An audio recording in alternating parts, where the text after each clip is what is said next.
জীবনের মধ্যগগনে এসে কখনো কখনো মনে হয় আমাদের জীবনটা ঠিক যেন মাঝপথে ঝুলে থাকা একটা প্রশ্ন, যার শুরু আছে কিন্তু শেষ নেই, বা শেষটা আমরা বুঝতে পারি কেবলই পরিণতিতে।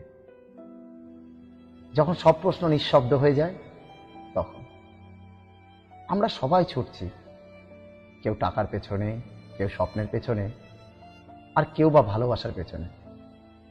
কিন্তু শেষমেশ সবকিছুই এসে মিশে যায় এক জায়গায়, আমি কে, আমি কি চেয়েছিলাম, এতটা পথ পেরিয়ে আমি কি পেলাম।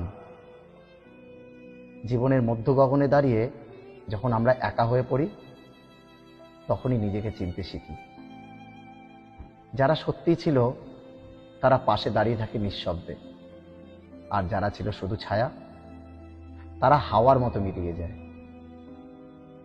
জীবন শেখায় সবাই বন্ধু নয়, প্রতিটা ক্ষতি এক একটা শিক্ষা, প্রতিটা ভালোবাসা এক একটা পরীক্ষা, আর প্রতিটা একাকিত্ব এক একটা আয়নার মতো, যেখানে তুমি নিজেকে দেখতে পাও এমন ভাবে যেমনটা তুমিই সত্যি।